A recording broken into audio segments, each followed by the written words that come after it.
سورہ حشر. سورہ حشر کا تعارف. مقام نزول. سورہ حشر مدینہ منورہ میں نازل ہوئی ہے. رکوع اور آیات کی تعداد. اس صورت میں 3 رکوع اور 24 آیتیں ہیں. حشر نام رکھنے کی وجہ.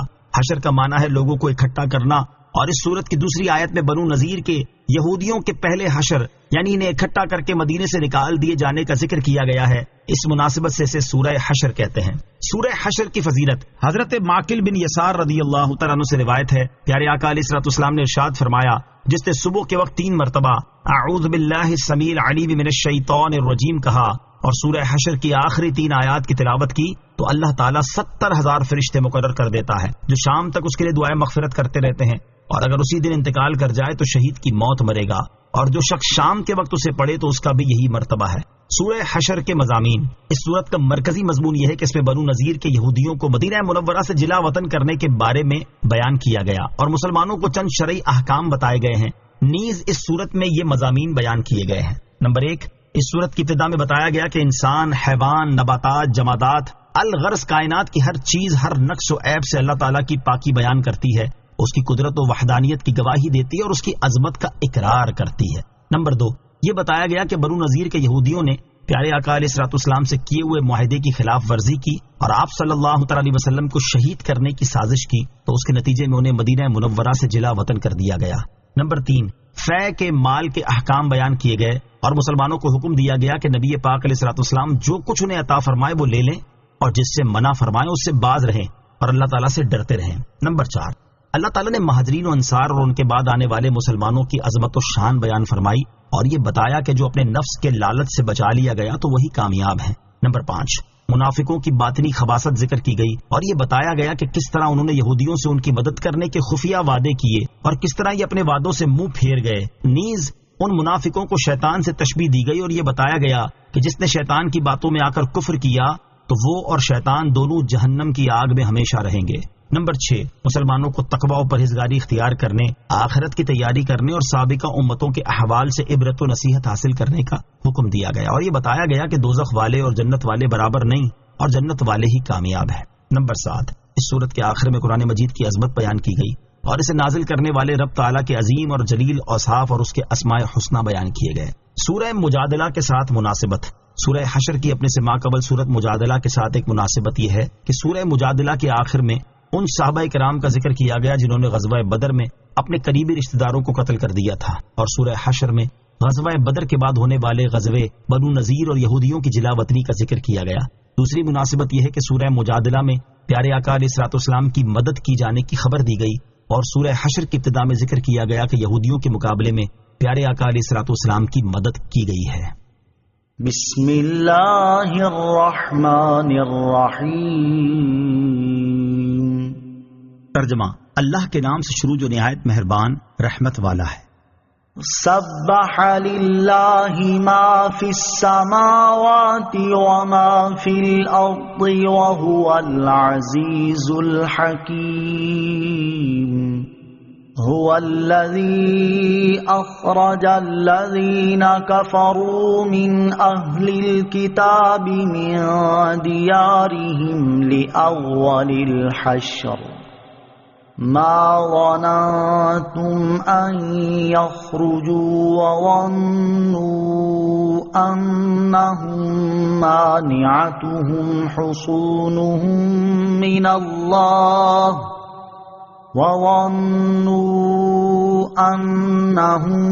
مانعتهم حصونهم من الله فأتاهم الله من حيث لم يحتسبوا وقذف في قلوبهم الرعب يخربون بيوتهم بأيديهم وأيدي المؤمنين فاعتبروا يا أولي الأبصار. ترجمہ. اللہ کی پاکی بیان کی ہر اس چیز نے جو آسمانوں میں اور جو زمین میں ہے، اور وہی بہت عزت والا بڑا حکمت والا ہے. وہی ہے جس نے ان کافر کتابیوں کو ان کے گھروں سے ان کے پہلے حشر کے وقت نکالا. تمہیں گمان نہ تھا کہ وہ نکلیں گے اور وہ سمجھتے تھے کہ ان کے قلعے انہیں اللہ سے بچا لیں گے، تو اللہ کا حکم ان کے پاس وہاں سے آیا جہاں سے انہیں گمان بھی نہ تھا، اور اس نے ان کے دلوں میں رعب ڈال دیا، وہ اپنے گھروں کو اپنے ہاتھوں سے اور مسلمانوں کے ہاتھوں سے ویران کرتے ہیں۔ تو اے آنکھوں والو، عبرت حاصل کرو۔ سبح للہ ما فی السماوات وما فی الارض، اللہ کی پاکی بیان کی ہر اس چیز نے جو آسمانوں میں اور جو زمین میں ہے۔ اس آیت سے معلوم ہوا کہ ہر چیز زبان قال یا حال سے اللہ تعالیٰ کی تسبیح کرتی ہے، جسے ہم نہیں سمجھتے، مگر ان کی تسبیح کی تاثیر جدا گانا ہے، جیسے سبزے کی تسبیح سے عذاب قبر دور ہوتا ہے۔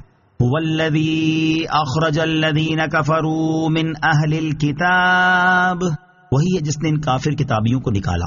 شان نزول، مفسرین فرماتے ہیں کہ یہ سورت بنو نذیر کے بارے میں نازل ہوئی۔ یہ لوگ یہودی تھے۔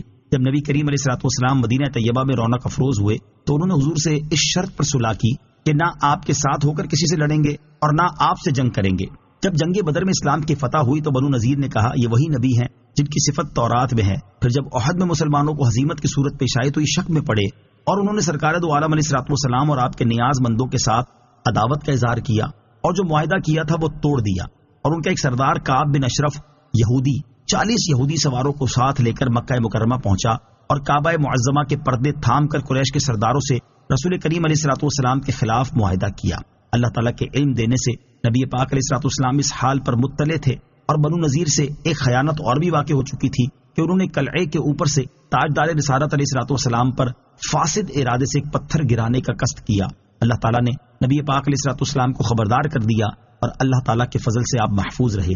غرض جب بنو نذیر کے یہودیوں نے خیانت کی اور عہد شکنی کی اور کفار قریش سے پیارے آقا علیہ الصلوۃ والسلام کے خلاف عہد کیا تو حضور پرنور علیہ الصلوۃ والسلام نے حضرت محمد بن مسلمہ انصاری رضی اللہ تعالیٰ عنہ کو حکم دیا اور انہوں نے کعب بن اشرف کو قتل کر دیا۔ پھر حضور انور علیہ الصلوۃ والسلام لشکر کے ساتھ بنو نذیر کی طرف روانہ ہوئے اور ان کا محاصرہ کر لیا۔ یہ محاصرہ 21 روز رہا۔ اس درمیان میں منافقین نے یہودیوں سے ہمدردی اور موافقت کے بہت معاہدے کیے، لیکن اللہ تعالیٰ نے ان سب کو ناکام کیا، یہودیوں کے دلوں میں رعب ڈالا اور آخر کار انہیں حضور اقدس علیہ الصلوۃ والسلام کے حکم سے جلا وطن ہونا پڑا اور وہ شام، اریحا اور خیبر کی طرف چلے گئے۔ اس آیت کا خلاصہ یہ ہے کہ اللہ تعالیٰ وہی ہے جس نے بنو نذیر کے یہودیوں کو مدینہ منورہ میں موجود ان کے گھروں سے ان کے پہلے حشر کے وقت نکالا۔ یہ جلا وطنی ان کا پہلا حشر ہے، اور ان کا دوسرا حشر یہ ہے کہ امیر المومنین حضرت عمر رضی اللہ تعالیٰ عنہ نے انہیں اپنے زمانہ خلافت میں خیبر سے شام کی طرف نکالا۔ یہ دوسری تفسیر یہ ہے کہ یہ جلا وطنی ان کا پہلا حشر ہے اور آخری حشر روز قیامت کا حشر ہے کہ آگ سب لوگوں کو سرزمین شام کی طرف لے جائے گی اور وہیں ان پر قیامت قائم ہوگی۔ اس کے بعد اہل اسلام سے خطاب فرمایا جاتا ہے کہ اے مسلمانوں، تمہیں گمان نہ تھا کہ وہ مدینہ منورہ سے نکلیں گے، کیونکہ وہ قوت اور لشکر والے تھے، مضبوط قلعے رکھتے تھے، ان کی تعداد کثیر تھی، جاگیردار اور صاحب مال تھے، اور وہ یہودی سمجھتے تھے کہ ان کے قلعے انہیں اللہ تعالیٰ سے بچا لیں گے، اور اللہ تعالیٰ کا حکم ان کے پاس وہاں سے آیا جہاں سے انہیں گمان بھی نہ تھا، اور انہیں اس بات کا خطرہ بھی نہ تھا کہ مسلمان ان پر حملہ آور ہو سکتے ہیں۔ اللہ تعالیٰ نے ان کے سردار کعب بن اشرف کے قتل سے ان کے دلوں میں رعب ڈالا، جس کے بعد وہ اپنے گھروں کو اپنے ہاتھوں سے ویران کرتے اور انہیں ڈھاتے ہیں تاکہ جو لکڑی وغیرہ انہیں اچھی معلوم ہو وہ جلا وطن ہوتے وقت اپنے ساتھ لے جائیں، جبکہ مسلمانوں کے ہاتھوں سے کفار کے گھر اس طور پر ویران ہوتے ہیں کہ ان کے مکانوں کے جو حصے باقی رہ جاتے ہیں انہیں مسلمان گرا دیتے تھے تاکہ جنگ کے لیے میدان صاف ہو جائے۔ تو اے آنکھیں رکھنے والو، ان یہودیوں کے طرز عمل اور ان کے انجام سے عبرت حاصل کرو اور ان جیسے افعال کرنے سے بچو۔ وَلَوْلَا أَن كَتَبَ اللَّهُ عَلَيْهِمُ الْجَلَاءَ لَعَذَّبَهُمْ فِي الدُّنْيَا وَلَهُمْ فِي الْآخِرَةِ عَذَابُ النَّارِ ذَلِكَ بِأَنَّهُمْ شَاقُّوا اللَّهَ وَرَسُولَهُ وَمَن يُشَاقِّ اللَّهَ فَإِنَّ اللَّهَ شَدِيدُ الْعِقَابِ۔ ترجمہ، اور اگر یہ بات نہ ہوتی کہ اللہ نے ان پر گھروں سے اجڑنا لکھ دیا تھا تو ضرور وہ دنیا ہی میں انہیں عذاب دے دیتا، اور ان کے لیے آخرت میں آگ کا عذاب ہے۔ یہ سزا اس لیے ہے کہ انہوں نے اللہ اور اس کے رسول علیہ الصلوۃ والسلام کی مخالفت کی، اور جو اللہ کی مخالفت کرے تو بے شک اللہ سخت سزا دینے والا ہے۔ وَلَوْلَا أَن كَتَبَ اللَّهُ عَلَيْهِمُ الْجَلَاءَ، اگر یہ بات نہ ہوتی کہ اللہ نے ان پر گھروں سے اجڑنا لکھ دیا تھا۔ اس آیت اور اس کے بعد والی آیت کا خلاصہ یہ ہے کہ اگر یہ بات نہ ہوتی کہ اللہ تعالیٰ نے ان یہودیوں کا مال اور اولاد کے ساتھ گھروں سے جلا وطن ہونا لکھ دیا تھا تو وہ دنیا ہی میں انہیں عذاب دے دیتا، اور بنو قریظہ کے یہودیوں کی طرح انہیں بھی قتل اور قید میں مبتلا کرتا، اور یہ لوگ خواہ جلا وطن کیے جائیں یا قتل کیے جائیں، بہرحال ان کے لیے آخرت میں آگ کا عذاب ہے جس سے سخت کوئی عذاب نہیں۔ انہیں یہ سزا اس لیے دی گئی ہے کہ یہ لوگ اللہ تعالیٰ اور اس کے رسول صلی اللہ تعالیٰ علیہ وسلم کی مخالفت کرتے رہے، اور قانون یہ ہے کہ جو اللہ تعالیٰ اور اس کے رسول کی مخالفت کرے تو بے شک اللہ تعالیٰ اسے سخت سزا دینے والا ہے۔ ما قطعتم من لینة او ترکتموها قائمة على اصولها فبإذن اللہ وليخزي الفاسقین۔ ترجمہ: اے مسلمانوں، تم نے جو درخت کاٹے یا ان کی جڑوں پر قائم چھوڑ دیے تو یہ سب اللہ کی اجازت سے تھا، اور اس لیے تاکہ اللہ نافرمانوں کو رسوا کرے۔ ما قطعتم من لینة او ترکتموها قائمة على اصولها، تم نے جو درخت کاٹے یا ان کی جڑوں پر قائم چھوڑ دیے۔ شان نزول: جب بنو نذیر اپنے قلعوں میں پناہ گزین ہوئے تو سرکار دو عالم صلی اللہ تعالی علیہ وسلم نے ان کے درخت کاٹ ڈالنے اور انہیں جلا دینے کا حکم دیا۔ اس پر وہ دشمنان خدا بہت گھبرائے اور رنجیدہ ہوئے اور کہنے لگے، کیا تمہاری کتاب میں اس کا حکم ہے؟ یہ سن کر مسلمان اس بارے میں مختلف ہو گئے، اور بعض نے کہا درخت نہ کاٹو، یہ غنیمت ہے جو اللہ تعالیٰ نے ہمیں عطا فرمائی۔ بعض نے کہا اس سے کفار کو رسوا کرنا اور انہیں غیظ میں ڈالنا منظور ہے۔ اس پر یہ آیت نازل ہوئی اور اس میں بتایا گیا کہ مسلمانوں میں جو درخت کاٹنے والے ہیں ان کا عمل بھی درست ہے، اور جو کاٹنا نہیں چاہتے وہ بھی ٹھیک کہتے ہیں، کیونکہ درختوں کو کاٹنا اور باقی چھوڑ دینا یہ دونوں اللہ تعالیٰ کی اجازت سے تھے، اور اجازت دینا اس لیے تھا کہ اس کے ذریعے اللہ تعالیٰ یہودیوں کو ذلیل کرے۔ آیت ما قطعتم من لینہ سے معلوم ہونے والے مسائل۔ اس آیت سے دو مسئلے معلوم ہوئے۔ نمبر ایک، قرآن کے علاوہ بھی اللہ تعالیٰ کی طرف سے نبی کریم علیہ الصلوۃ والسلام کی طرف وحی بھیجی جاتی تھی، کیونکہ آیت میں بیان کردہ درختوں کو کاٹنے کا اذن الہی قرآن میں کہیں مذکور نہیں، تو یہ اجازت قرآن کے علاوہ وحی میں ہی دی گئی تھی۔ نمبر دو، جہاد میں کفار کو مغموم کرنے کے لیے ان کا مال برباد کرنا جائز ہے۔ وما افاء اللہ علی رسولہ منہم فما اوجفتم علیہ من خیل ولا رکاب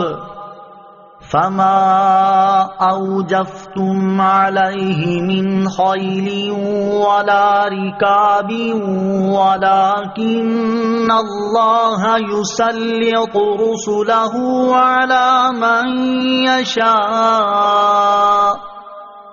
واللہ علی کل شیء قدیر۔ ترجمہ: اور اللہ نے اپنے رسول کو ان سے جو غنیمت دلائی تو تم نے اس پر نہ اپنے گھوڑے دوڑائے تھے اور نہ اونٹ۔ ہاں، اللہ اپنے رسولوں کو جس پر چاہتا ہے غلبہ دے دیتا ہے، اور اللہ ہر شے پر خوب قادر ہے۔ وما افاء اللہ علی رسولہ منہم، اور اللہ نے اپنے رسول کو ان سے جو غنیمت دلائی۔ بنو نذیر کے یہودیوں کو دی جانے والی سزا بیان کرنے کے بعد اب یہاں سے ان اموال کا حکم بیان کیا جا رہا ہے جو ان سے حاصل ہوئے۔ چنانچہ اس آیت کا خلاصہ یہ ہے کہ اللہ تعالیٰ نے اپنے رسول علیہ الصلوۃ والسلام کو بنو نذیر کے یہودیوں سے جو غنیمت دلائی تو تم نے ان پر نہ اپنے گھوڑے دوڑائے تھے اور نہ اونٹ، یعنی اس کے لیے تمہیں کوئی مشقت اور کوفت نہیں اٹھانا پڑی، صرف 2 میل کا فاصلہ تھا، سب لوگ پیدل چلے گئے اور صرف رسول کریم صلی اللہ تعالیٰ علیہ وسلم سوار ہوئے۔ ہاں، اللہ تعالیٰ اپنے رسولوں علیہ الصلوۃ والسلام کو جس دشمن پر چاہتا ہے غلبہ دے دیتا ہے، اور اللہ تعالیٰ ہر شے پر قادر ہے۔ مراد یہ ہے کہ بنو نذیر سے جو مال غنیمت حاصل ہوئے ان کے لیے مسلمانوں کو جنگ نہیں کرنا پڑی، بلکہ اللہ تعالیٰ نے اپنے رسول علیہ الصلوۃ والسلام کو ان پر مسلط کر دیا۔ تو یہ مال حضور اکرم علیہ الصلوۃ والسلام کی مرضی پر موقوف ہے، وہ جہاں چاہیں خرچ کرے۔ رسول کریم علیہ الصلوۃ والسلام نے یہ مال مہاجرین پر تقسیم کر دیا اور انصار میں سے صرف 3 صاحب حاجت لوگوں کو دیا، اور وہ 3 حضرت ابو دجانہ سماک بن خرشہ، حضرت سہل بن حنیف، حضرت حارث بن سمہ رضی اللہ تعالی عنہم ہیں۔ ما افاء اللہ علی رسولہ من اہل القری فللہ وللرسول ولذی القربى والیتامی والمساکین وابن السبیل کئی لا یکون دولة بین الاغنیاء منکم وما آتاكم الرسول فخذوه وما نهاكم عنه فانتهوا واتقوا الله ان اللہ شدید العقاب۔ ترجمہ: اللہ نے اپنے رسول کو شہر والوں سے جو غنیمت دلائی تو وہ اللہ اور رسول کے لیے ہے، اور رشتہ داروں کے لیے، اور یتیموں اور مسکینوں اور مسافروں کے لیے ہے، تاکہ وہ دولت تمہارے مالداروں کے درمیان ہی گردش کرنے والی نہ ہو جائے، اور رسول جو کچھ تمہیں عطا فرمائے وہ لے لو، اور جس سے تمہیں منع فرمائے تو تم باز رہو، اور اللہ سے ڈرو، بے شک اللہ سخت عذاب دینے والا ہے۔ ما افاء اللہ علی رسولہ من اہل القری، اللہ نے اپنے رسول کو شہر والوں سے جو غنیمت دلائی۔ بعض مفسرین کے نزدیک پہلی آیت میں غنیمت کا جو حکم مذکور ہوا، اس آیت میں اسی کی تفصیل بیان کی گئی ہے، اور بعض مفسرین نے اس قول کی مخالفت کرتے ہوئے فرمایا کہ پہلی آیت بنو نذیر کے اموال سے متعلق نازل ہوئی، ان کو اللہ تعالیٰ نے اپنے رسول کے لیے خاص کیا، اور یہ آیت ہر اس شہر کے اموال غنیمت کے بارے میں ہے جس کو مسلمان اپنی قوت سے حاصل کریں، اور یہاں ان اموال کے 5ویں حصے کا مصرف بیان کیا گیا ہے۔ اس آیت کا خلاصہ یہ ہے کہ اللہ تعالیٰ نے اپنے رسول علیہ الصلوۃ والسلام کو شہر والوں سے جو غنیمت دلائی وہ اللہ تعالیٰ اور رسول کریم صلی اللہ تعالیٰ علیہ وسلم کے لیے ہے، اور ان کے ساتھ ساتھ رسول اکرم صلی اللہ تعالیٰ علیہ وسلم کے رشتہ داروں یعنی بنی ہاشم اور بنی مطلب کے لیے، اور یتیموں، مسکینوں اور مسافروں کے لیے ہے، تاکہ وہ دولت تمہارے مالداروں کے درمیان گھومنے والی چیز نہ ہو جائے، اور غریب فقیر لوگ نقصان میں رہیں۔ زمانہ جاہلیت میں دستور تھا کہ غنیمت میں سے 1/4 تو سردار لے لیتا اور باقی قوم کے لیے چھوڑ دیتا تھا، ان میں سے مالدار لوگ بہت زیادہ لے لیتے اور غریبوں کے لیے بہت ہی تھوڑا بچتا تھا۔ اسی معمول کے مطابق لوگوں نے سرکار دو عالم صلی اللہ تعالیٰ علیہ وسلم سے عرض کیا کہ حضور غنیمت میں سے 1/4 لیں، باقی ہم باہم تقسیم کر لیں گے۔ اللہ تعالیٰ نے اس کا رد فرما دیا اور تقسیم کا اختیار نبی کریم علیہ الصلوۃ والسلام کو دیا، اور اس کا طریقہ ارشاد فرمایا، وما آتاکم الرسول فخذوه وما نهاکم عنہ فانتہوا، اور رسول جو کچھ تمہیں عطا فرمائے وہ لے لو، اور جس سے تمہیں منع فرمائے تو تم باز رہو۔ اس کا ایک معنی یہ ہے کہ رسول کریم صلی اللہ تعالیٰ علیہ وسلم غنیمت میں سے جو کچھ تمہیں عطا فرمائے وہ لے لو، کیونکہ وہ تمہارے لیے حلال ہے، اور جو چیز لینے سے منع کرے اس سے باز رہو اور اس کا مطالبہ نہ کرو۔ دوسرا معنی یہ ہے کہ رسول کریم صلی اللہ تعالیٰ علیہ وسلم تمہیں جو حکم دیں اس کی اتباع کرو، کیونکہ ہر حکم میں نبی کریم علیہ الصلوۃ والسلام کی اطاعت واجب ہے، اور جس سے منع فرمائے اس سے باز رہو۔ مزید فرمایا کہ اللہ تعالیٰ سے ڈرو، نبی کریم صلی اللہ تعالیٰ علیہ وسلم کی مخالفت نہ کرو، اور ان کے حکم کی تعمیل میں سستی نہ کرو، بے شک اللہ تعالیٰ اسے سخت عذاب دینے والا ہے جو رسول اکرم صلی اللہ تعالیٰ علیہ وسلم کی نافرمانی کرے۔ للفقراء المهاجرين الذين أخرجوا من ديارهم وأموالهم يبتغون فضلا من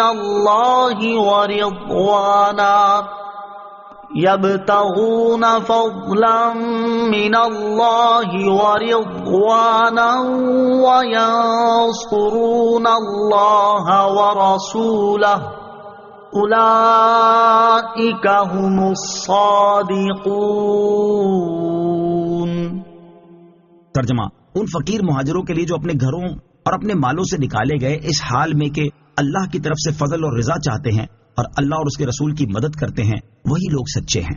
للفقراء المهاجرين الذين اخرجوا من ديارهم واموالهم، ان فقیر مہاجروں کے لیے ہے جو اپنے گھروں اور اپنے مالوں سے نکالے گئے، یعنی مال غنیمت میں جیسا کہ اوپر ذکر کیے ہوئے لوگوں کا حق ہے، ایسا ہی یہ مال ان فقیر مہاجروں کے لیے بھی ہے جو اپنے گھروں اور مالوں سے نکالے گئے اور ان کے گھروں اور مالوں پر کفار مکہ نے قبضہ کر لیا، اور ان کا حال یہ ہے کہ وہ اللہ تعالیٰ کا فضل یعنی آخرت کا ثواب اور اس کی رضا چاہتے ہیں، اور اپنے جان و مال سے دین کی حمایت میں اللہ تعالیٰ اور اس کے رسول کی مدد کرتے ہیں، وہی ایمان اور اخلاص میں سچے ہیں۔ فقیر مہاجر صحابہ کرام علیہم رضوان کا حال اور ان کی فضیلت۔ حضرت قتادہ رضی اللہ تعالیٰ عنہ فرماتے ہیں کہ ان مہاجرین نے گھر، مال اور کنبے اللہ تعالیٰ اور رسول کریم صلی اللہ تعالیٰ علیہ وسلم کی محبت میں چھوڑے اور اسلام کو قبول کیا، اور ان تمام شدتوں اور سختیوں کو گوارا کیا جو اسلام قبول کرنے کی وجہ سے انہیں پیش آئیں۔ ان کی حالتیں یہاں تک پہنچی کہ بھوک کی شدت سے پیٹ پر پتھر باندھتے تھے اور سردیوں میں کپڑا نہ ہونے کے باعث گڑھوں اور غاروں میں گزارا کرتے تھے۔ ان صحابہ کرام علیہ رضوان کی فضیلت کے بارے میں حضرت عبداللہ بن عمر رضی اللہ تعالیٰ عنہما سے روایت ہے، رسول کریم علیہ الصلوۃ والسلام نے ارشاد فرمایا، فقراء مہاجرین مالداروں سے 40 سال پہلے جنت میں جائیں گے۔ دوسری حدیث میں حضرت ابو سعید خدری رضی اللہ تعالیٰ عنہ سے روایت ہے، حضور پرنور علیہ الصلوۃ والسلام نے ارشاد فرمایا، اے تنگ دست مہاجرین کے گروہ، تمہیں بشارت ہو، قیامت کے دن تو مکمل نور کے ساتھ امیر لوگوں سے نصف دن پہلے جنت میں داخل ہوگے، اور یہ نصف دن 500 برس کے برابر ہے۔ نوٹ، یاد رہے کہ فقراء مہاجرین بعض مالداروں سے 40 برس پہلے جنت میں جائیں گے اور بعض سے 500 برس پہلے جنت میں جائیں گے، لہذا پہلے والی حدیث اس حدیث کے خلاف نہیں، جیسا کہ مفتی احمد یار خان نعیمی رحمۃ اللہ تعالی پہلی حدیث کی شرح میں فرماتے ہیں۔ خیال رہے کہ یہ فقراء بعض امیروں سے 40 سال پہلے اور بعض امیروں سے 500 سال پہلے جنت میں جائیں گے، لہذا یہ حدیث 500 برس والی حدیث کے خلاف نہیں۔ آیت للفقراء المہاجرین سے معلوم ہونے والے مسائل۔ اس آیت سے 4 مسئلے معلوم ہوئے۔ نمبر 1، اس آیت میں اللہ تعالیٰ نے ان مہاجر مسلمانوں کو فقراء فرمایا جو اپنے اموال وغیرہ مکہ معظمہ میں چھوڑ کر آئے تھے۔ اس سے معلوم ہوا کہ اگر کفار مسلمانوں کے مال پر قبضہ کر لیں تو وہ اس کے مالک ہو جائیں گے۔ نمبر 2، مہاجر صحابہ کرام علیہم رضوان حضور اقدس علیہ الصلوۃ والسلام کی مدد کے لیے آئے تھے، اور اللہ تعالیٰ نے فرمایا کہ میری مدد کے لیے آئے۔ اس سے معلوم ہوا کہ حضور پر نور علیہ الصلوۃ والسلام کی مدد کرنا اللہ تعالیٰ کی مدد کرنا ہے، یعنی حقیقت میں اللہ تعالیٰ کے دین کی مدد کرنا ہے۔ نمبر 3، اللہ تعالیٰ کے بندوں کی مدد لینا شرک نہیں۔ نمبر 4، خلفائے راشدین رضی اللہ تعالیٰ عنہم کی خلافت برحق ہے، کیونکہ ان خلافتوں کو سارے مہاجرین و انصار نے حق کہا اور وہ سب سچے ہیں۔ والذین تبوأوا الدار والایمان من قبلهم يحبون من هاجر الیہم ولا یجدون فی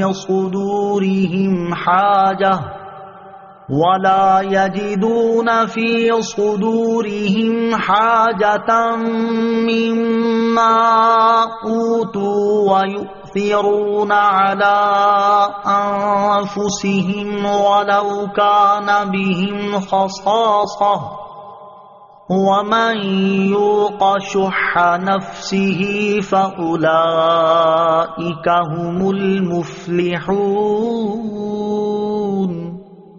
ترجمہ، اور وہ جنہوں نے ان مہاجرین سے پہلے اس شہر کو اور ایمان کو ٹھکانہ بنا لیا، وہ اپنی طرف ہجرت کرنے والوں سے محبت کرتے ہیں، اور وہ اپنے دلوں میں اس کے متعلق کوئی حسد نہیں پاتے جو ان کو دیا گیا، اور وہ اپنی جانوں پر ترجیح دیتے ہیں اگرچہ انہیں خود حاجت ہو، اور جو اپنے نفس کے لالچ سے بچا لیا گیا تو وہی لوگ کامیاب ہیں۔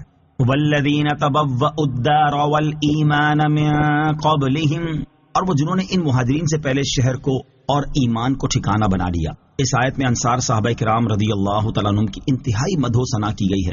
چنانچہ اس آیت کا خلاصہ یہ ہے کہ جنہوں نے مہاجرین سے پہلے یا ان کی ہجرت سے پہلے بلکہ نبی کریم علیہ الصلوۃ والسلام کی تشریف آوری سے پہلے اس شہر مدینہ کو اپنا وطن اور ایمان کو اپنا ٹھکانہ بنا لیا، اسلام لائے اور حضور اقدس علیہ الصلوۃ والسلام کی تشریف آوری سے 2 سال پہلے مسجدیں بنائیں، ان کا حال یہ ہے کہ وہ اپنی طرف ہجرت کرنے والوں سے محبت کرتے ہیں اور اس کا عملی ثبوت دیتے ہوئے اپنے گھروں میں انہیں ٹھہراتے اور اپنے مالوں میں نصف کا انہیں شریک کرتے ہیں، اور وہ اپنے دلوں میں اس مال کے بارے میں کوئی خواہش اور طلب نہیں پاتے جو ان مہاجرین کو دیا گیا، اور وہ اپنے اموال اور گھر ایثار کر کے مہاجرین کو اپنی جانوں پر ترجیح دیتے ہیں اگرچہ انہیں خود مال کی حاجت ہو، اور جس کے نفس کو لالچ سے پاک کیا گیا تو وہی کامیاب ہیں۔ نوٹ، بعض مفسرین کے نزدیک اس آیت کا تعلق پچھلی آیات کے ساتھ ہے، اور اس میں انصار صحابہ کرام رضی اللہ تعالیٰ عنہم کے لیے بھی اس مال کا حصہ بیان کیا گیا ہے جو بنو نذیر کے یہودیوں سے حاصل ہوا۔ انصار صحابہ کرام رضی اللہ تعالیٰ عنہم کا بے مثل ایثار۔ انصار صحابہ کرام نے مہاجر صحابہ کرام رضی اللہ تعالیٰ عنہم کے ساتھ جس اخوت، محبت اور ایثار کا مظاہرہ کیا، تاریخ میں اس کی مثال ملنا انتہائی مشکل ہے۔ یہاں ان کے ایثار کے 3 واقعات سماعت کیجیے۔ نمبر 1، حضرت ابو ہریرہ رضی اللہ تعالیٰ عنہ سے روایت ہے، حضور اقدس صلی اللہ تعالی وسلم کی بارگاہ میں انصار نے عرض کی، ہمارے اور ہمارے مہاجر بھائیوں کے درمیان کھجور کے درخت تقسیم فرما دیجیے۔ آپ صلی اللہ تعالی وسلم نے انکار فرما دیا۔ انصار نے مہاجرین سے کہا، آپ محنت کی ذمہ داری لے لیں اور ہم آپ کو پھلوں میں شریک کر لیتے ہیں۔ مہاجرین نے کہا، ہمیں آپ کی بات منظور ہے۔ نمبر 2، حضرت انس رضی اللہ تعالی عنہ فرماتے ہیں، اور یہ بخاری شریف کی حدیث ہے، حضور انور علیہ الصلوۃ والسلام نے بحرین میں جاگیریں بخشنے کے لیے انصار کو بلایا تو انہوں نے عرض کی، اگر آپ نے یہی کرنا ہے تو ہمارے قریشی بھائیوں کے لیے لکھ دیجیے، حالانکہ وہ نبی کریم علیہ الصلوۃ والسلام کے پاس نہ تھے۔ حدیث نمبر 3، بخاری شریف کی حدیث۔ حضرت ابو ہریرہ رضی اللہ تعالیٰ عنہ فرماتے ہیں کہ رسول کریم صلی اللہ تعالی علیہ وسلم کی خدمت میں ایک شخص حاضر ہوا اور عرض کی، یا رسول اللہ صلی اللہ تعالی علیہ وآلہ وسلم، مجھے بھوک لگی ہوئی ہے۔ آپ نے ازواج مطہرات رضی اللہ تعالی عنہن کے پاس کسی کو بھیج کر معلوم کیا، لیکن کھانے کی کوئی چیز نہ ملی۔ حضور اقدس علیہ الصلوۃ والسلام نے ارشاد فرمایا، جو شخص آج رات اسے مہمان بنائے گا اللہ تعالیٰ اس پر رحم فرمائے۔ انصار میں سے ایک شخص کھڑے ہوئے اور عرض کی یا رسول اللہ صلی اللہ تعالی علیہ وسلم میں حاضر ہوں. چنانچہ وہ اس آدمی کو اپنے گھر لے گئے اور اپنی زوجہ سے کہا رسول اللہ صلی اللہ تعالی علیہ وسلم کا مہمان آیا ہے، لہذا تم نے اس سے کوئی چیز بچا کر نہیں رکھنی. انہوں نے عرض کی ہمارے پاس تو بچوں کی خوراک کے علاوہ اور کچھ بھی نہیں ہے. فرمایا جب عشاء کا وقت ہو جائے تو تم بچوں کو بہلا پھسلا کر سلا دینا. جب ہم کھانا کھانے بیٹھے تو تم چراغ درست کرنے کے بہانے آ کر اسے بجھا دینا. اگر آج رات ہم بھوکے رہیں تو کیا ہوگا؟ چنانچہ یہی کچھ کیا گیا. اور جب صبح کے وقت وہ شخص نبی کریم علیہ الصلوۃ والسلام کی بارگاہ میں حاضر ہوئے تو آپ نے ارشاد فرمایا اللہ تعالیٰ نے تمہاری کارگزاری کو بہت پسند فرمایا ہے. بس اللہ تعالیٰ نے یہ آیت نازل فرمائی وَيُؤْثِرُونَ عَلَىٰ أَنفُسِهِمْ وَلَوْ كَانَ بِهِمْ خَصَاصَةٌ. ترجمہ، اور وہ اپنی جانوں پر ترجیح دیتے ہیں اگرچہ انہیں خود حاجت ہو. نفس کے لالچ سے پاک کیے جانے والے کامیاب ہیں. اس آیت سے معلوم ہوا کہ جن حضرات کے نفس کو لالچ سے پاک کر دیا گیا وہ حقیقی طور پر کامیاب ہیں. اور یہ بھی معلوم ہوا کہ نفس کے لالچ جیسی بری عادت سے بچنا بہت مشکل ہے، اور جس پر اللہ تعالیٰ کی خاص رحمت ہو تو وہی اس عادت سے بچ سکتا ہے. یہ عادت کس قدر نقصان دہ ہے اس کا اندازہ اس حدیث پاک سے لگایا جا سکتا ہے. چنانچہ مسلم شریف کی حدیث ہے، حضرت جابر بن عبداللہ رضی اللہ تعالی عنہ سے روایت ہے، رسول اللہ صلی اللہ تعالی علیہ وسلم نے ارشاد فرمایا ظلم کرنے سے ڈرو کیونکہ ظلم قیامت کا اندھیرا ہے، اور شح یعنی نفس کے لالچ سے بچو کیونکہ شح نے تم سے پہلی امتوں کو ہلاک کر دیا کہ اسی نے ان کو ناحق قتل کرنے اور حرام کام کرنے پر ابھارا. اور اس سے بچنا کس قدر فائدہ مند ہے اس کا اندازہ اس روایت سے لگایا جا سکتا ہے. مروی ہے کہ حضرت عبد الرحمن بن عوف رضی اللہ تعالیٰ عنہ بیت اللہ شریف کا طواف کر رہے اور یہ دعا مانگ رہے تھے اے اللہ عز و جل مجھے میرے نفس کی حرص سے بچا. اس سے زائد وہ کچھ نہیں کہتے تھے. جب ان سے اس کے بارے میں استفسار کیا گیا تو انہوں نے فرمایا جب مجھے میرے نفس کی حرص سے محفوظ رکھا گیا تو نہ میں چوری کروں گا نہ زنا کروں گا اور نہ ہی میں نے اس قسم کا کوئی کام کیا ہے. اللہ تعالی ہم پر اپنا رحم فرمائے اور ہمیں نفس کے حرص اور لالچ سے محفوظ فرمائے، آمین. آیت والذین تبوأوا الدار والایمان من قبلہم سے حاصل ہونے والی معلومات. اس آیت سے 3 باتیں معلوم ہوئی.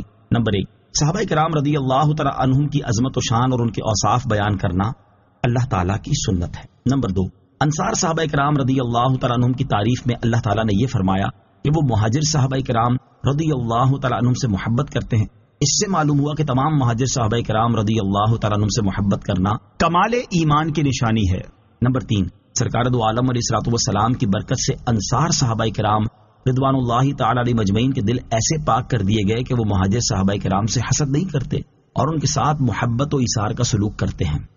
والذین جاءوا من بعدهم يقولون ربنا اغفر لنا ولإخواننا الذين سبقونا بالإيمان ولا تجعل في قلوبنا غلا للذين آمنوا ولا تجعل في قلوبنا غلا للذين آمنوا ربنا إنك رؤوف رحيم.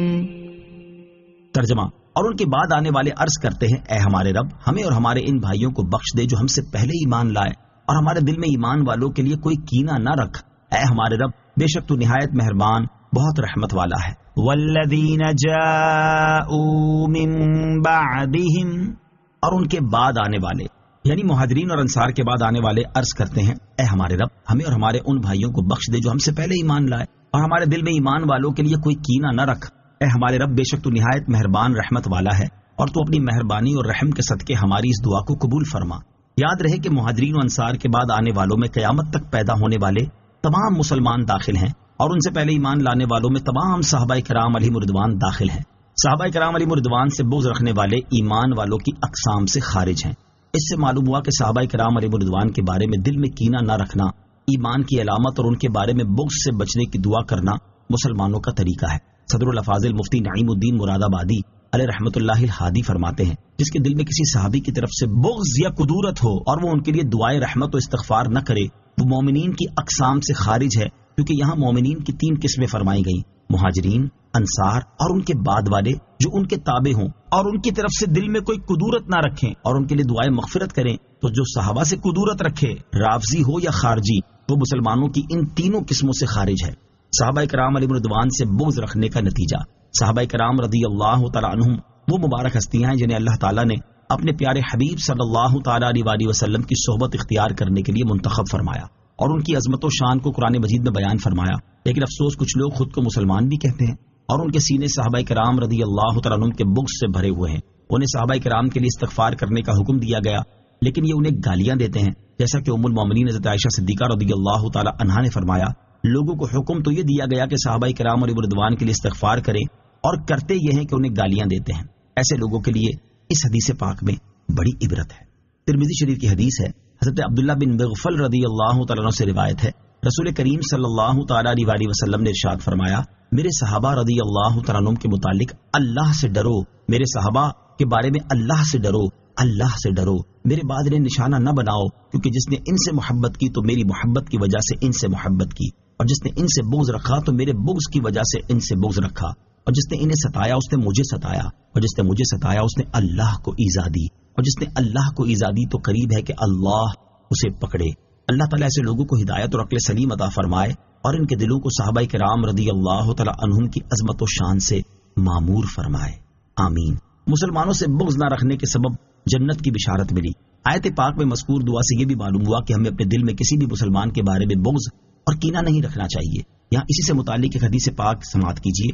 چنانچہ حضرت انس رضی اللہ تعالیٰ عنہ فرماتے ہیں، ایک بار ہم سرکار دو عالم صلی اللہ تعالیٰ علیہ وسلم کی بارگاہ میں حاضر تھے تو آپ صلی اللہ تعالیٰ علیہ وسلم نے ارشاد فرمایا، ابھی اہل جنت میں سے ایک آدمی تمہارے سامنے آئے گا. تو انصار میں سے ایک شخص آیا جس کی داڑھی سے وضو کا پانی ٹپک رہا تھا اور وہ بائیں ہاتھ میں اپنا جوتا لٹکائے ہوئے تھا.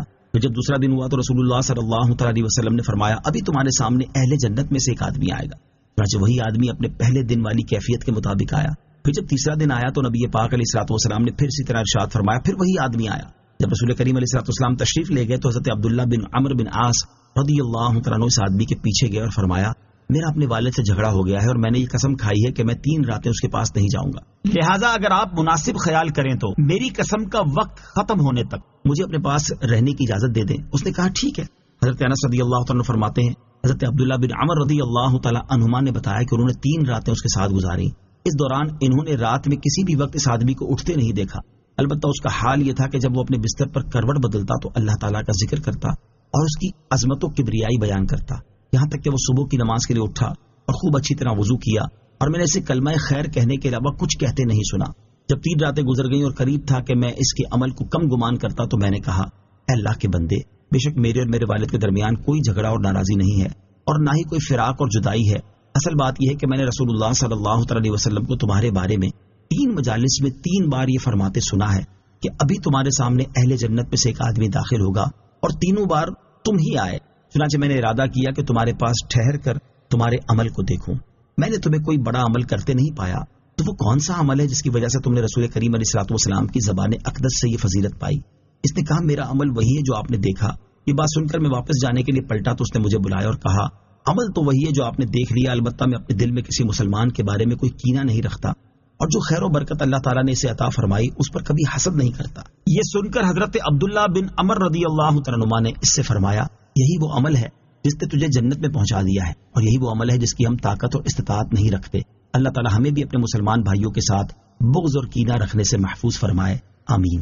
آیت والذین جاءوا من بعدہم سے حاصل ہونے والی معلومات. اس آیت سے مزید 3 باتیں معلوم ہوئی. نمبر 1، ہر مسلمان کو چاہیے کہ صرف اپنے لیے دعا نہ کرے بلکہ اپنے بزرگوں کے لیے بھی دعا کیا کرے. نمبر 2، بزرگان دین خصوصاً صحابہ کرام اور اہل بیت رضی اللہ تعالیٰ عنہم کے عرس، ختم، نیاز اور فاتحہ اعلیٰ چیزیں ہیں کہ ان میں ان بزرگوں کے لیے دعا ہے.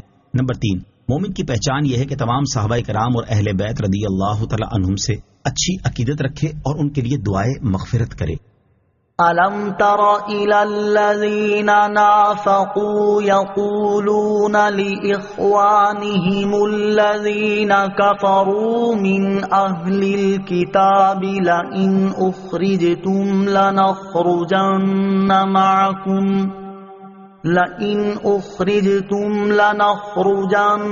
مَعَكُمْ وَلَا نُطِيعُ فِيكُمْ أَحَدًا أَبَدًا وَإِنْ قُوتِلْتُمْ لَنَنصُرَنَّكُمْ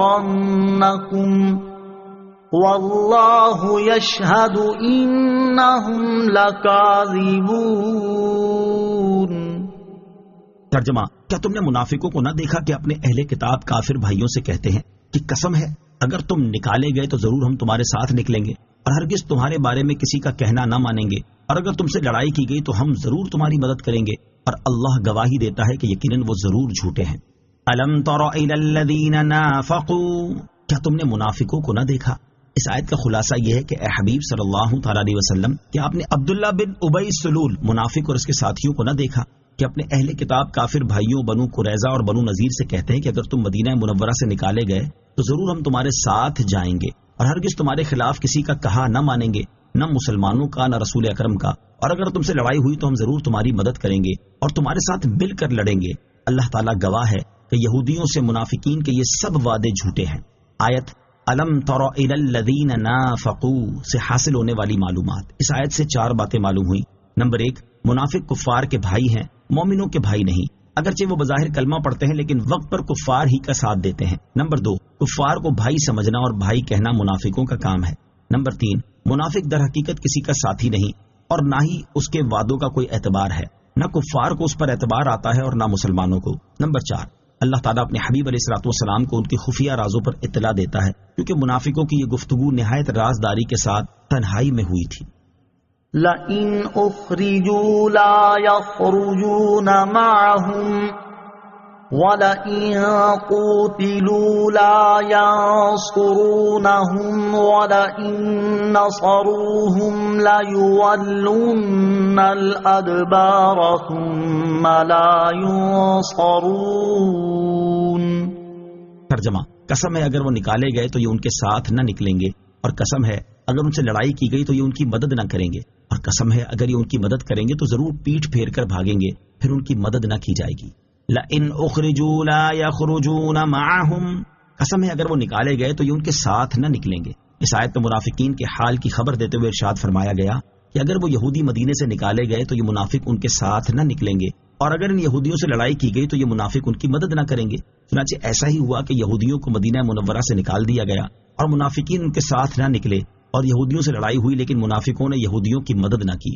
مزید ارشاد فرمایا کہ اگر بالفرض منافق یہودیوں کی مدد کریں گے تو ضرور پیٹھ پھیر کر بھاگ جائیں گے، پھر جب یہ مددگار بھاگ نکلیں گے تو منافقوں کی مدد نہ کی جائے گی، اللہ تعالیٰ انہیں ہلاک فرما دے گا اور ان کا کفر ظاہر ہونے کے بعد ان کا نفاق انہیں نفع نہ دے گا۔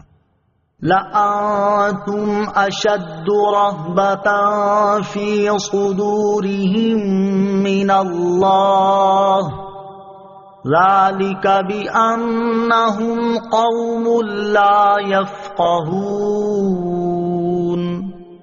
ترجمہ، بے شک ان کے دلوں میں اللہ سے زیادہ تمہارا ڈر ہے، یہ اس لیے کہ وہ ناسمجھ لوگ ہیں۔ لَأَنْتُمْ أَشَدُّ رَهْبَةً فِي صُدُورِهِمْ مِنَ اللَّهِ، بے شک ان کے دلوں میں اللہ سے زیادہ تمہارا ڈر ہے، یعنی اے مسلمانوں بے شک ان منافقوں کے دلوں میں اللہ تعالیٰ سے زیادہ تمہارا ڈر ہے کہ تمہارے سامنے تو کفر کا اظہار کرنے سے ڈرتے ہیں، اور یہ جانتے ہوئے بھی کہ اللہ تعالیٰ دلوں کی چھپی باتیں جانتا ہے، دل میں کفر رکھتے ہیں۔ ان کا یہ ڈر اس لیے ہے کہ وہ ناسمجھ لوگ ہیں، اللہ تعالیٰ کی عظمت کو نہیں جانتے، ورنہ جیسا اس سے ڈرنے کا حق ہے ویسا اس سے ڈرتے۔ لا يقاتلونكم جميعا إلا في قرى محصنة أو من وراء جدر بأسهم بينهم شديد تحسبهم جميعا وقلوبهم شتى ذَلِكَ بِأَنَّهُمْ قَوْمٌ لَا يَعْقِلُونَ۔ ترجمہ، یہ سب مل کر بھی تم سے نہ لڑیں گے مگر قلعہ بند شہروں میں یا دیواروں کے پیچھے سے۔ ان کی آپس میں لڑائی بہت سخت ہے، تم انہیں اکٹھا سمجھتے ہو، حالانکہ ان کے دل الگ الگ ہیں، یہ اس لیے کہ وہ بے عقل لوگ ہیں۔ لا يقاتلونکم جمیعا، یہ سب مل کر بھی تم سے نہ لڑیں گے، یعنی اے مسلمانوں سب یہودی مل کر بھی اعلانیہ تم سے نہ لڑیں گے، بلکہ قلعہ بند شہروں میں اور دیواروں کے پیچھے چھپ کر لڑیں گے۔ چنانچہ ایسا ہی ہوا کہ مدینہ منورہ کے اہل کتاب نے کبھی کھلم کھلا مسلمانوں کے مقابلے کی ہمت نہ کی، بلکہ غزوہ خندق کے بعد جب مسلمانوں نے ان کی بد عہدی کی بنا پر ان سے مقابلہ کیا تو وہ اپنے آپ کو کوچہ بند محلوں میں بند ہو کر بیٹھ گئے، پھر مجبوراً نکلے تو بنو قریظہ قتل اور بنو نذیر جدا وطن کر دیے گئے۔ یوں اللہ تعالیٰ نے جیسا فرمایا تھا ویسا ہی ہوا۔ خیال رہے کہ یہاں صرف مدینہ منورہ کے کتابیوں کا ذکر ہے، لہٰذا اس آیت پر یہ اعتراض نہیں کیا جا سکتا کہ نبی کریم علیہ الصلوۃ والسلام کے زمانے میں مشرکین اور حضرت عمر فاروق رضی اللہ تعالیٰ عنہ کے زمانے میں یہودی اور عیسائی مسلمانوں کے مقابلے میں آئے اور ان سے بڑی بڑی لڑائیاں ہوئیں. بأسهم بینہم شدید، اور ان کی آپس میں لڑائی بہت سخت ہے. یعنی جب وہ یہودی آپس میں لڑتے ہیں تو بہت شدت اور سختی سے لڑتے ہیں، لیکن مسلمانوں کے مقابلے میں بزدل اور نامرد ثابت ہوتے ہیں، کیونکہ اللہ تعالیٰ نے ان کے دلوں میں مسلمانوں کا رعب ڈال دیا ہے. تحسبهم جميعا وقلوبهم شتى، تم انہیں اکٹھا سمجھتے ہو حالانکہ ان کے دل الگ الگ ہیں. یعنی اے سننے والے، تم انہیں ایک متحد، متفق اور ایک دوسرے سے الفت رکھنے والی جماعت سمجھتے ہو، حالانکہ ان کے دل الگ الگ ہیں اور وہ ایک دوسرے سے کوئی الفت نہیں رکھتے. اور ان کے دلوں کا الگ الگ ہونا اس لیے ہے کہ وہ بے عقل لوگ ہیں، نہ حق کو پہچانتے ہیں اور نہ اس کی پیروی کرتے ہیں. مسلمان کافروں پر کسی صورت اعتماد نہ کریں. اس آیت سے معلوم ہوا کہ کفار مسلمانوں کے مقابلے میں کسی مصلحت کی وجہ سے ایک ہو جاتے ہیں، ورنہ حقیقت یہ ہے کہ ان میں باہمی اتفاق اور اتحاد نہیں ہے، بلکہ یہ ایک دوسرے کے شدید دشمن ہیں اور اپنی دشمنی نکالنے کا کوئی موقع ہاتھ سے جانے نہیں دیتے. حضرت انس رضی اللہ تعالیٰ عنہ سے روایت ہے، نبی کریم صلی اللہ تعالیٰ علیہ وسلم نے ارشاد فرمایا، ایمان والے ایک دوسرے کے خیر خواہ اور باہم محبت کرنے والے ہوتے ہیں، اگرچہ ان کے گھر اور اجسام جدا جدا ہوں. اور فاجر لوگ آپس میں ایک دوسرے کے ساتھ دھوکہ اور خیانت کرنے والے ہوتے ہیں، اگرچہ ان کے گھر اور بدن اکٹھے ہوں. فی زمانہ بھی اس کے نظارے دیکھے جا رہے ہیں. لہٰذا مسلمانوں کو چاہیے کہ کفار پر کسی صورت اعتماد نہ کریں، بلکہ اپنے مسلمان بھائیوں پر اعتماد کریں، اور مسلمانوں کو بھی چاہیے کہ وہ ایک دوسرے کے اعتماد پر پورا اتریں. كمثل الذين من قبلهم قريبا ذاقوا وبال أمرهم وَلَهُمْ عَذَابٌ أَلِيمٌ. ترجمہ: ان کی مثال ان لوگوں کی مثال جیسی ہے جو ابھی قریب زمانے میں ان سے پہلے ہوئے ہیں اور انہیں اپنے کام کا وبال چکھا اور ان کے لیے دردناک عذاب ہے. كَمَثَلِ الَّذِينَ مِن قَبْلِهِمْ قَرِيبًا. ان کی مثال ان لوگوں کی مثال جیسی ہے جو ابھی قریب زمانے میں ان سے پہلے ہوئے ہیں. اس آیت میں یہودیوں کی ایک مثال بیان کی گئی ہے جن کا خلاصہ یہ ہے کہ ان کا حال مشرکین جیسا ہے جنہوں نے جنگ بدر میں رسول کریم علیہ الصلوۃ والسلام کے ساتھ عداوت رکھنے کا اور کفر کرنے کا وبال چکھا اور ذلت و رسوائی کے ساتھ ہلاک کیے گئے، اور اس کے ساتھ ساتھ ان کے لیے آخرت میں جہنم کا دردناک عذاب ہے. تو دنیا و آخرت میں جو حشر ان مشرکوں کا ہوا وہی ان یہودیوں کا ہوگا. كَمَثَلِ الشَّيْطَانِ إِذْ قَالَ لِلْإِنسَانِ اكْفُرْ فَلَمَّا كَفَرَ قَالَ إِنِّي بَرِيءٌ مِّنكَ إِنِّي أَخَافُ اللَّهَ رَبَّ الْعَالَمِينَ. ترجمہ: جیسے شیطان کی مثال جب اس نے آدمی سے کہا کفر کر، پھر جب اس نے کفر کر لیا تو کہا بے شک میں تجھ سے بیزار ہوں، بے شک میں اس اللہ سے ڈرتا ہوں جو سارے جہانوں کا رب ہے. کمثل الشیطان، جیسے شیطان کی مثال. اس آیت میں منافقوں اور یہودیوں کی ایک مثال بیان کی جا رہی ہے. اس کا خلاصہ یہ ہے کہ منافقوں کا بنو نذیر کے یہودیوں کے ساتھ سلوک ایسا ہے جیسے شیطان کی مثال کہ اس نے اپنے مکر و فریب سے آدمی کو کفر کرنے کا کہا، اور جب اس نے کفر کر لیا تو اس سے برات کا اظہار کرتے ہوئے کہہ دیا کہ میں تجھ سے بیزار ہوں اور بے شک میں اس اللہ تعالیٰ کے عذاب سے ڈرتا ہوں جو سارے جہان کا رب ہے. ایسے ہی منافقوں نے بنو نذیر کے یہودیوں کو مسلمانوں کے خلاف ابھارا، جنگ پر آمادہ کیا، ان سے مدد کے وعدے کیے، اور جب ان کے کہنے سے یہودیوں نے مسلمانوں سے جنگ کی تو منافق اپنے گھروں میں بیٹھے رہے اور یہودیوں کا ساتھ نہ دیا. مسلمانوں کو کفر میں مبتلا کرنے کے لیے شیطان کا ایک خطرناک طریقہ. یاد رہے کہ انسانوں کو کفر، گمراہی اور گناہ میں مبتلا کرنے کے لیے شیطان مختلف راستے اختیار کرتا اور طرح طرح کے طریقے آزماتا ہے. ان میں سے ایک راستہ یہ ہے کہ شیطان کسی کام کو بندے کے سامنے نیک بنا کر پیش کرتا ہے اور بندہ نیک عمل سمجھتے ہوئے وہ کام کرنا شروع کر دیتا ہے. پھر شیطان اسے رفتہ رفتہ گناہ کی طرف لے جاتا ہے یہاں تک کہ بندہ گناہ میں مبتلا ہو جاتا ہے. پھر اس گناہ سے ہونے والی رسوائی سے بندے کو خوف زدہ کر کے دوسرے گناہ پر مجبور کرتا ہے. یوں اس سے گناہ در گناہ کرواتا رہتا ہے اور آخرکار بندے کو کفر کرنے پر مجبور کر دیتا ہے. اور جب بندہ کفر کر لیتا ہے تو شیطان اسے کفر کی اندھیری وادی میں تنہا چھوڑ کر چلا جاتا ہے اور یہ بندہ کفر کی حالت میں موت کا شکار ہو کر ہمیشہ کے لیے جہنم کے دردناک عذاب میں مبتلا ہو جاتا ہے. یہاں اسی سے متعلق ایک عبرت انگیز حدیث پاک سماعت کیجیے. چنانچہ نبی کریم علیہ الصلوۃ والسلام نے ارشاد فرمایا، بنی اسرائیل میں ایک راہب تھا. شیطان نے ایک لونڈی کا گلا دبا دیا اور اس کے مالکوں کے دل میں یہ بات ڈال دی کہ اس کا علاج فلاں راہب کے پاس ہے. چنانچہ وہ اسے لے کر راہب کے پاس آئے تو اس نے ان کی بات ماننے سے انکار کر دیا. وہ مسلسل اصرار کرتے رہے یہاں تک کہ راہب علاج کرنے پر آمادہ ہو گیا. وہ لونڈی علاج کے لیے اس کے پاس موجود تھی کہ اس دوران شیطان راہب کے پاس آیا اور اس کے دل میں لونڈی کے ساتھ صحبت کرنے کا وسوسہ ڈالا. وہ مسلسل وسوسے ڈالتا رہا یہاں تک کہ راہب نے اس لونڈی کے ساتھ صحبت کر لی اور وہ اس سے حاملہ ہو گئی۔ اب شیطان نے راہب کے دل میں وسوسہ ڈالا کہ جب اس کے گھر والے آئیں گے اور انہیں یہ بات پتہ چلے گی تو رسوا ہو جائے گا، لہٰذا تو اسے قتل کر دے، اور جب اس کے گھر والے آئیں تو ان سے کہہ دینا کہ اس کا انتقال ہو گیا ہے۔ چنانچہ راہب نے اس لونڈی کو قتل کر کے دفن کر دیا۔ اس کے بعد شیطان لونڈی کے مالکوں کے پاس گیا اور انہیں وسوسے ڈالنے لگا اور ان کے دل میں یہ بات ڈالی کہ راہب نے لونڈی کو حاملہ کر دیا، پھر اسے قتل کر کے دفن کر دیا ہے۔ چنانچہ اس کے مالک راہب کے پاس آئے اور اس سے لونڈی کے بارے میں پوچھا تو اس نے کہا وہ تو مر گئی ہے۔ یہ سن کر مالکوں نے اسے پکڑ لیا۔ جب وہ اسے قتل کرنے لگے تو شیطان راہب کے پاس آیا اور کہنے لگا میں نے اس لونڈی کا گلا دبایا تھا اور میں نے ان لوگوں کے دلوں میں یہ بات ڈالی تھی کہ وہ اسے تمہارے پاس لائیں، اگر تم میری بات مان لو تو نجات پا جاؤ گے اور میں تمہیں ان لوگوں سے چھڑا لوں گا۔ اس نے پوچھا کیسے؟ شیطان نے کہا مجھے 2 سجدے کر دو۔ جب اس نے 2 سجدے کر لیے تو شیطان نے کہا میرا تم سے کوئی واسطہ نہیں۔ یہی وہ بات ہے جس کے بارے میں اللہ تعالیٰ ارشاد فرماتا ہے کَمَثَلِ الشَّيْطَانِ إِذْ قَالَ لِلْإِنسَانِ اكْفُرْ فَلَمَّا كَفَرَ قَالَ إِنِّي بَرِيءٌ مِّنكَ إِنِّي أَخَافُ اللَّهَ رَبَّ الْعَالَمِينَ۔ ترجمہ، جیسے شیطان کی مثال جب اس نے آدمی سے کہا کفر کر، پھر جب اس نے کفر کر لیا تو کہا بے شک میں تجھ سے بیزار ہوں، بے شک میں اس اللہ سے ڈرتا ہوں جو سارے جہانوں کا رب ہے۔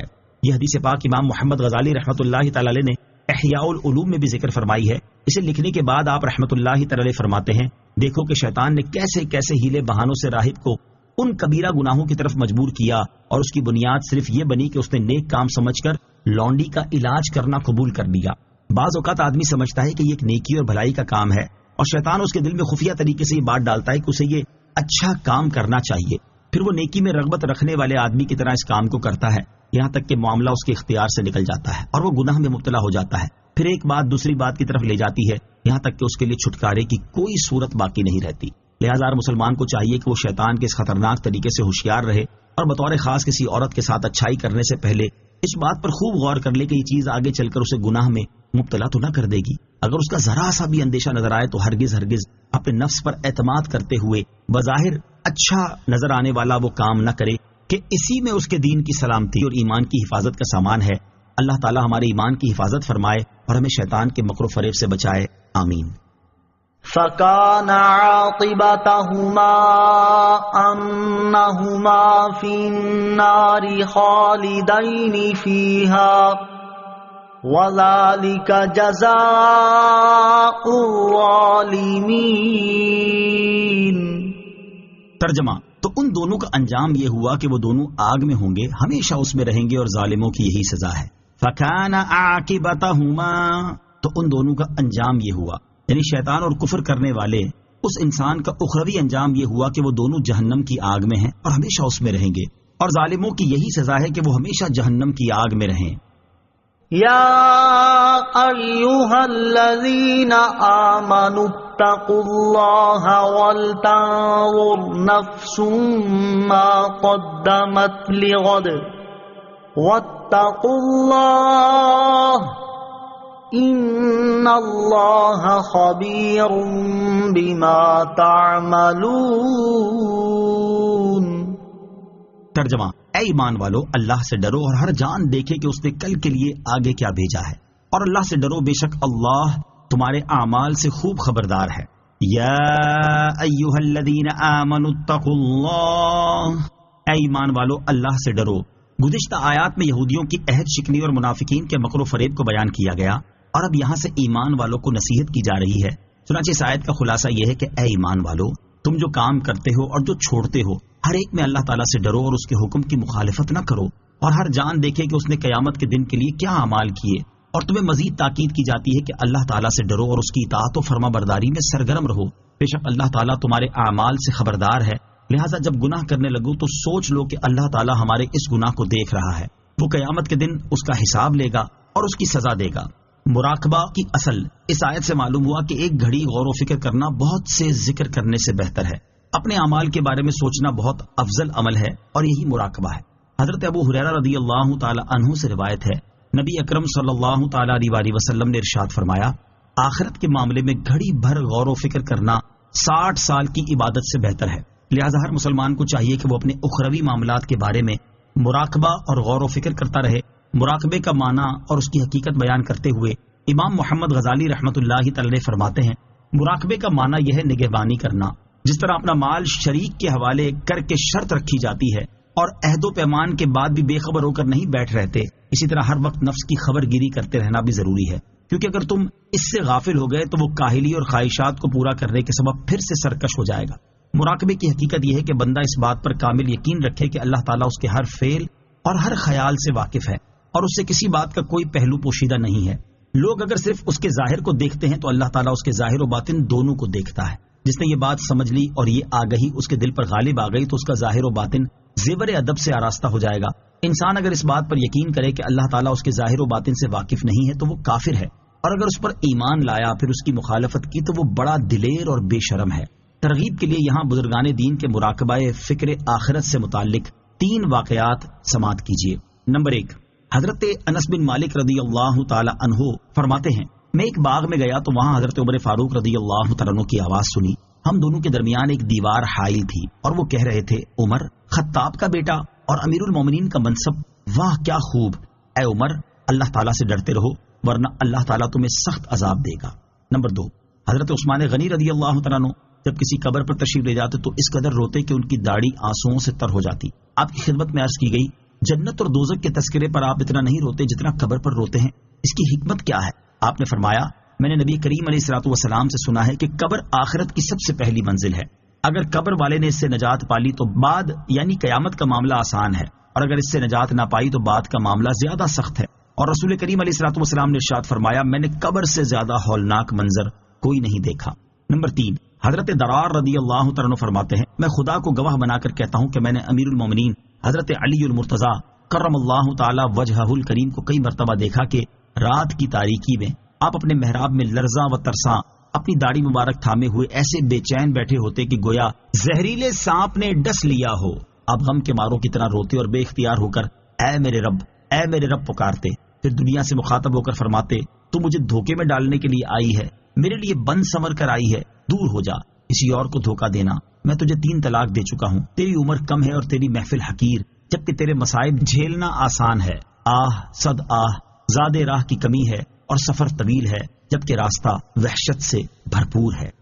وَلَا تَكُونُوا كَالَّذِينَ نَسُوا اللَّهَ فَأَنسَاهُمْ أَنفُسَهُمْ أُولَئِكَ هُمُ الْفَاسِقُونَ. ترجمہ، اور ان لوگوں کی طرح نہ بنو جنہوں نے اللہ کو بھلا دیا تو اللہ نے انہیں ان کی جانیں بھلا دی، وہی نافرمان ہیں. وَلَا تَكُونُوا كَالَّذِينَ نَسُوا اللَّهَ، اور ان لوگوں کی طرح نہ بنو جنہوں نے اللہ کو بھلا دیا.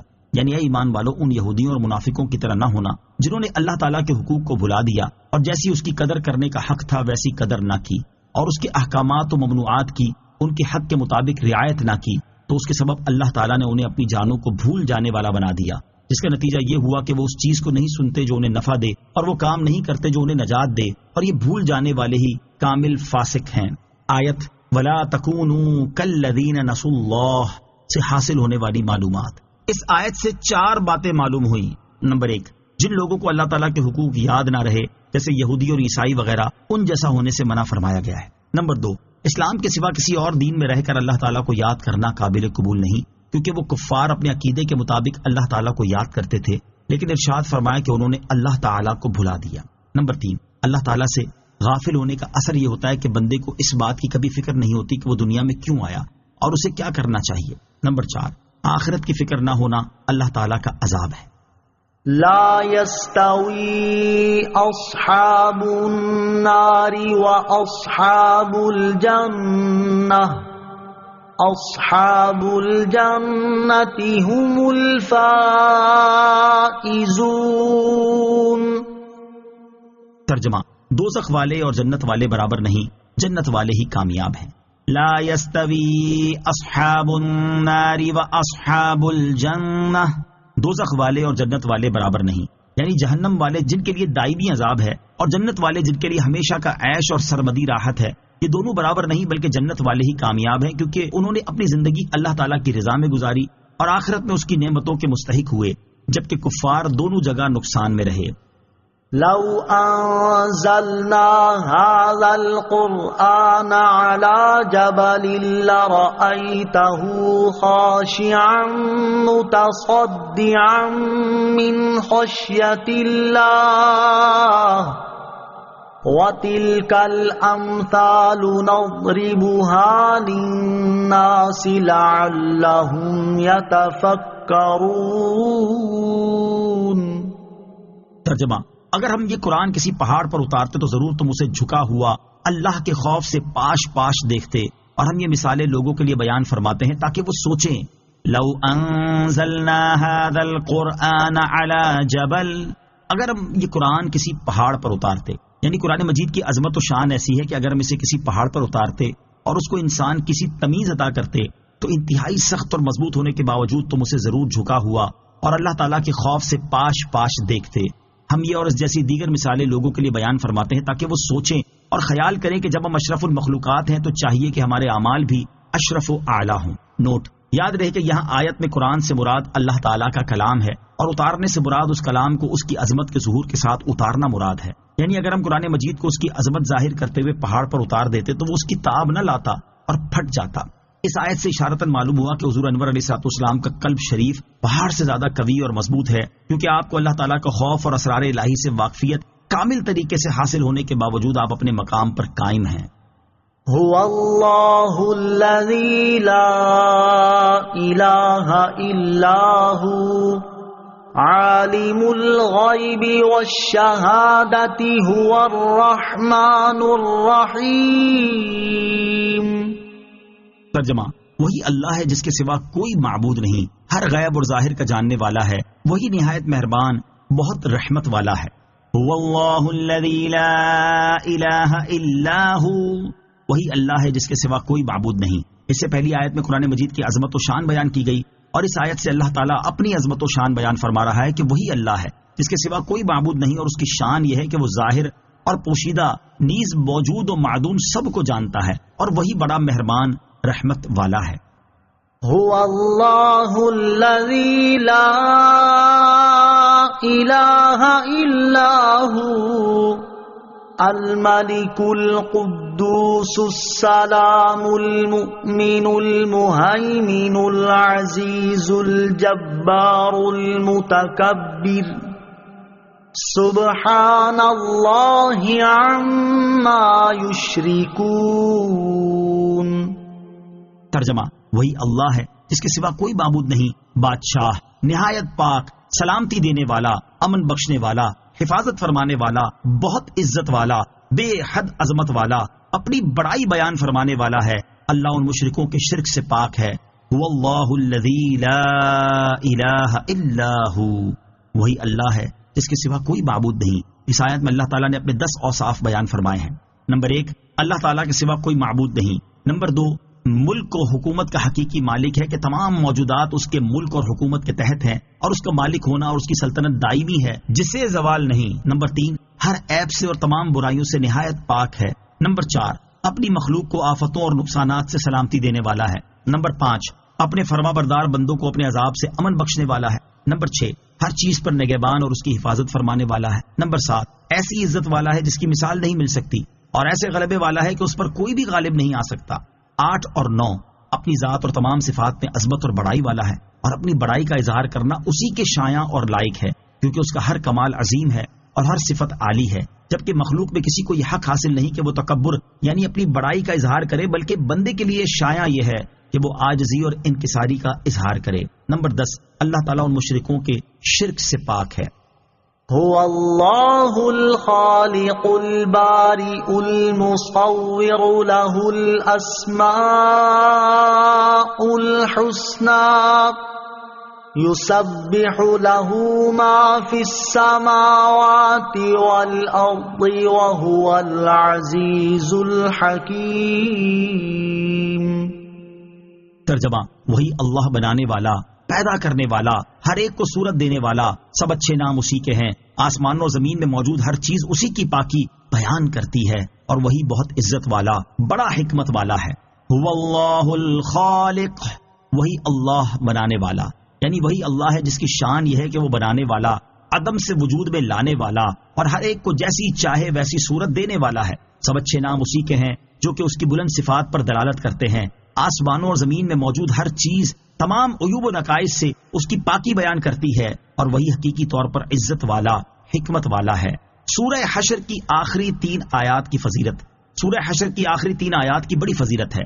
حضرت ماقل بن یسار رضی اللہ تعالیٰ عنہ سے روایت ہے، رسول کریم صلی اللہ تعالیٰ علیہ وسلم نے ارشاد فرمایا، جس نے صبح کے وقت 3 مرتبہ اعوذ باللہ السمیع العلیم من الشیطان الرجیم کہا اور سورہ حشر کی آخری 3 آیات کی تلاوت کی تو اللہ تعالیٰ 70,000 فرشتے مقرر کر دیتا ہے جو شام تک اس کے لیے دعائے مغفرت کرتے رہتے ہیں، اور اگر اسی دن انتقال کر جائے تو شہید کی موت مرے گا، اور جو شخص شام کے وقت اسے پڑھے تو اس کا بھی یہی مرتبہ ہے۔